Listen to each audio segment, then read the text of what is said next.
जय हिंद में वंदे मातरम। दोस्तों जो युद्ध लगभग 1.5 महीने तक चल रहा था, आज उस युद्ध से एक खुशखबरी सुनने को मिलती है। अचानक से एक न्यूज आती है सीज फायर की, और यहां पर अमेरिका और ईरान दोनों ही देश मान जाते हैं 2 हफ्ते के सीज फायर के लिए, और यह भी मान जाते हैं कि स्ट्रेट ऑफ हॉर्मुज इस 2 हफ्ते में खोला जाएगा। वो स्ट्रेट ऑफ हॉर्मुज जो चोक पॉइंट था, वो चोक पॉइंट जो एक प्रकार से पूरी दुनिया को चोक करके रखा था, पूरी दुनिया की ऐसी नस दबा के बैठा था, जिसमें अच्छे खासे देशों की हालत जो थी ना, वो बहुत खस्ता हो गई थी, खराब हो गई थी। कुछ देशों में तो इमरजेंसी जैसे हालात भी हो गए थे। भारत थोड़ी बहुत स्टेबल स्थिति में था, लेकिन हाँ, चिंता भारतीय सरकार को भी थी, भारतीय नागरिकों की भी थी कि आगे क्या होने वाला है, क्योंकि जो हमने अडॉप्ट करे थे मेजर्स वो सब अपने आप में शॉर्ट टर्म थे। लेकिन अच्छी बात यह है कि इन 2 हफ्तों में यह तो तय हो गया है कि जितने जहाज देशों को अपने पास बुलवाने हैं, तेल के, एलपीजी के, बुलवा लो, क्योंकि आने वाला जो टाइम है वो भी अनप्रेडिक्टेबल है। अमेरिका बोल रहा है we claim the victory, Iran बोल रहा है no we claim the victory, क्योंकि हम अमेरिका को टेबल पर लाए हैं, अमेरिका को मजबूर किया है सीज फायर में, और अमेरिका भी फिलहाल सीज फायर के लिए मान गया है।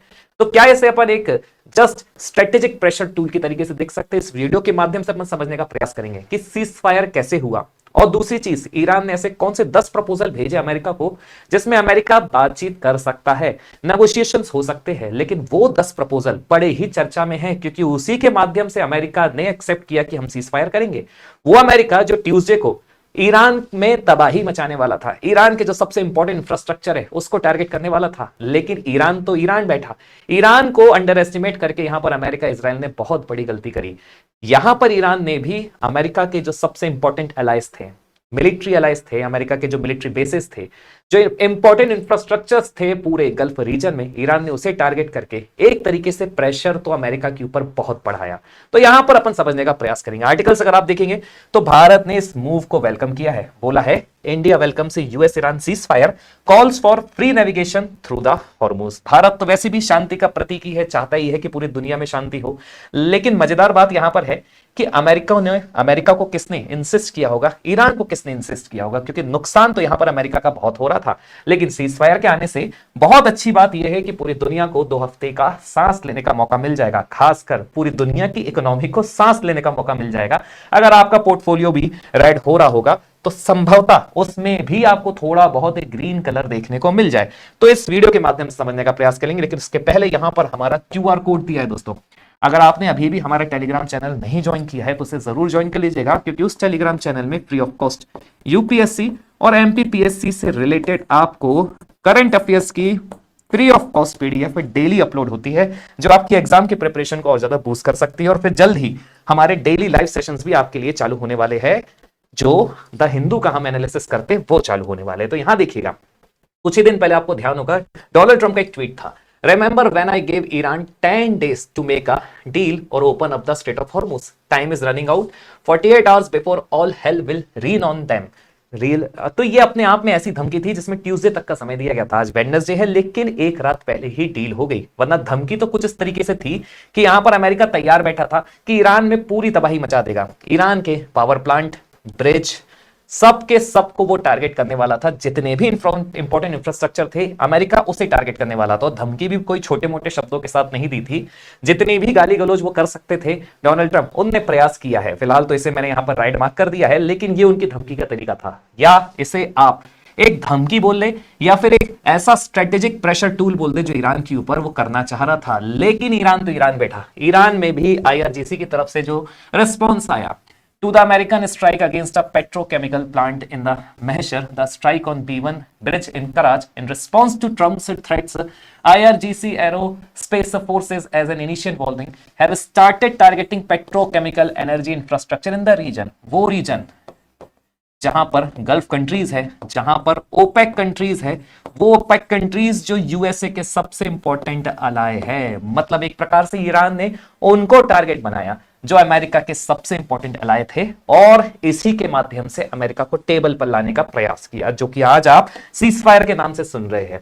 देखिए, अमेरिका का एक प्रयास था, अमेरिका ईरान को वेनेजुएला जैसा समझा, क्योंकि वो वेनेजुएला में जैसे उसने ऑयल को एक जियोपॉलिटिकल वेपन के तरीके से यूज किया, ऑयल के ऊपर जो वो कंट्रोल करना चाह रहा है, एक फिर से पुराना अमेरिका बनना चाह रहा है, ग्लोबल इन्फ्लुएंस बनाना चाह रहा है खुद का, बिल्कुल धड़ल्ले से वो गिरता हुआ आपको दिखेगा। यहां पर आपको एक चीज तो समझ में आ गई होगी कि वेनेजुएला और ईरान में जमीन आसमान का अंतर है। तुमने भले ही उस देश के राष्ट्रपति को उठाकर अपने देश ले आए, लेकिन ईरान में तो एक को मारा, चार ने जगह ली, और अमेरिका की सेना ईरान के अंदर घुस नहीं पाई। यही अपने आप में सबसे बड़ी बात है।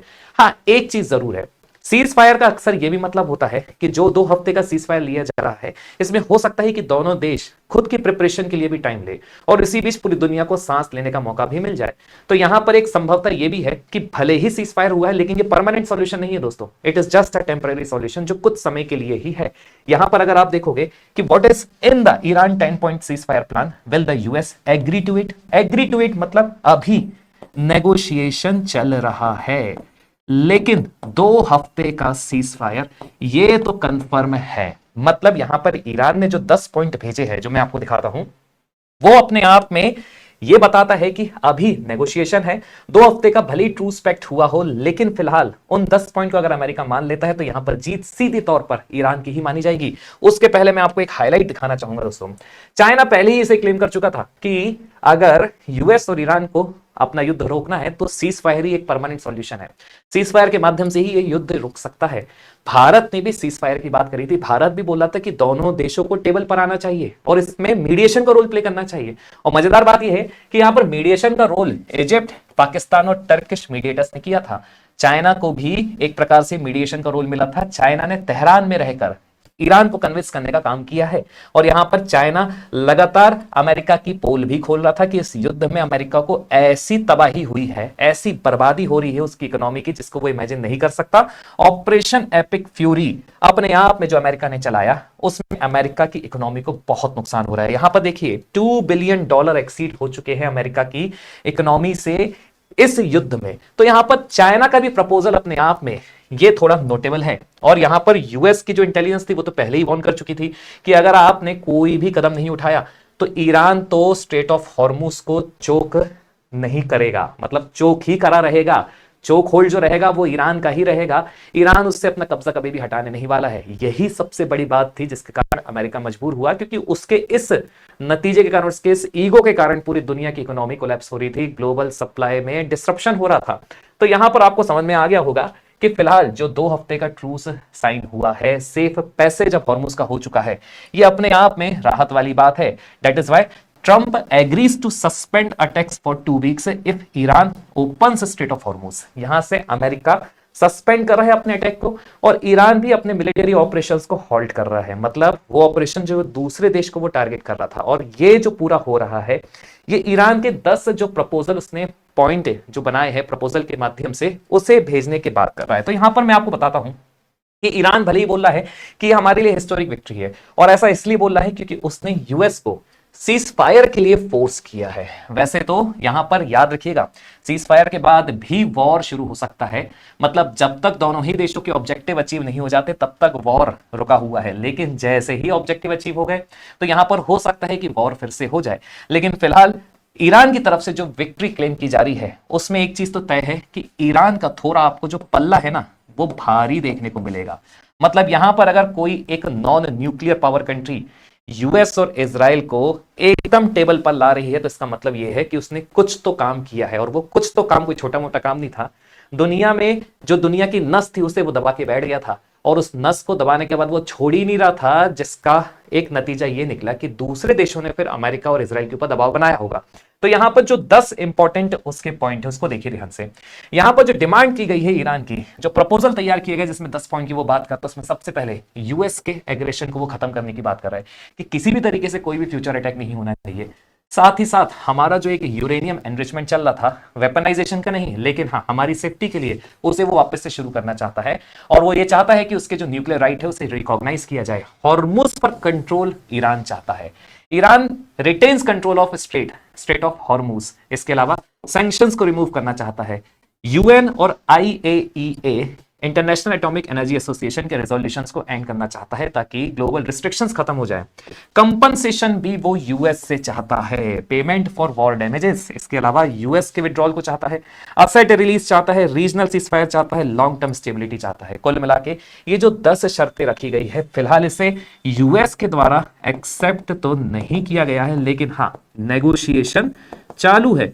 और देखिए इसमें अगर कुछ भी बातें मान ली जाती है, ज्यादातर बातें तो मान ली जाएगी, लेकिन अपने आप में अगर ऐसा होता है तो आप समझ जाएंगे कि ईरान ने फोर्स किया अमेरिका को टेबल पर लाने के लिए। लेकिन यह प्रपोजल भी अपने आप में बहुत बड़ा कंट्रोवर्शियल है, क्योंकि लड़ाई ही यूरेनियम एनरिचमेंट के कारण हुई थी। क्योंकि ईरान का यूरेनियम एनरिच करके न्यूक्लियर वेपन बनाने ये इजराइल के लिए एक्सटेंशियल थ्रेट था, इसीलिए इसे एक कंट्रोवर्शियल प्रपोजल बताया जा रहा है, क्योंकि ये यूरेनियम एनरिचमेंट को अलाउ कर रहा है, फुल कंट्रोल दे रहा है स्टेट ऑफ हॉर्मुज के ऊपर, और सारे ग्लोबल जो सैंक्शंस थे उसे रिमूव करने की बात कर रहा है। वैसे तो अगर ईरान के ऊपर सैंक्शंस रिमूव हो जाते हैं तो इस पे फायदा भारत को भी होगा, क्योंकि बहुत लंबे समय तक भारत ने ईरान के माध्यम से भी तेल भारत में पहुंचाया है। मतलब हम जो ट्रेड रूट को डाइवर्सिफाई कर रहे थे, फिलहाल जो हमने ट्रेड रूट को डाइवर्सिफाई करना चालू कर दिया, तो उसमें ईरान की भी अब आने वाले टाइम में अहम भूमिका हो सकती है, तेल सस्ता हो सकता है। लेकिन रियलिटी चेक की बात करें कि एक्चुअली में कौन युद्ध जीता। यूएसए बोल रहा है टोटल विक्ट्री, ईरान बोल रहा है हिस्टोरिक विक्ट्री। यूएस बोल रहा है मिलिट्री सक्सेस है, ईरान बोल रहा है स्ट्रेटेजिक प्रेशर सक्सेस है। यूएस बोल रहा है कंट्रोल्ड एस्केलेशन था, ईरान बोल रहा है फोर्स्ड यूएस टू नेगोशिएट। तो यहां पर आपको तय करना है दोस्तों, आपको कमेंट करके बताना है कि जीत वास्तविक में किसकी हुई है।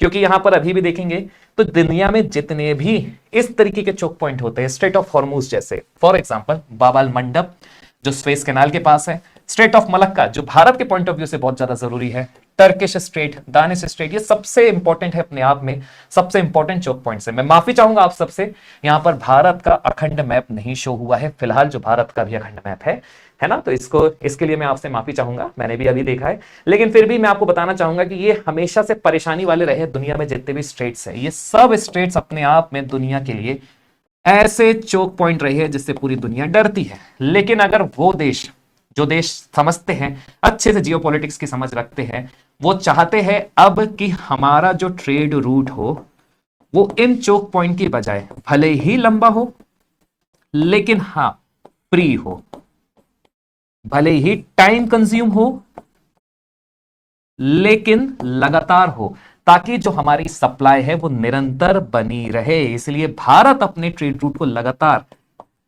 डाइवर्सिफाई कर रहा था, जिसके कारण आज भारत की स्थिति ऐसी हुई कि भारत को इस युद्ध में उतना नुकसान नहीं हुआ जैसा कि पूरी दुनिया में दूसरे देशों को हुआ। तो यहां पर आप समझ सकते हैं कि ये दुनिया में जितने भी स्ट्रेट्स है, चैनल्स है, ये अपने आप में सबसे बड़े ट्रेड रूट्स बताए जाते हैं। अब देखिए सीज फायर का इंपैक्ट क्या पड़ने वाला है बिफोर एंड आफ्टर। अगर पहले की बात की जाए, जब वॉर चल रहा था, ऑयल प्राइसेस बहुत हाई थी, 100+ चल रहा था, ट्रेड जो था वो डिस्टर्ब था, मार्केट पैनिक में था।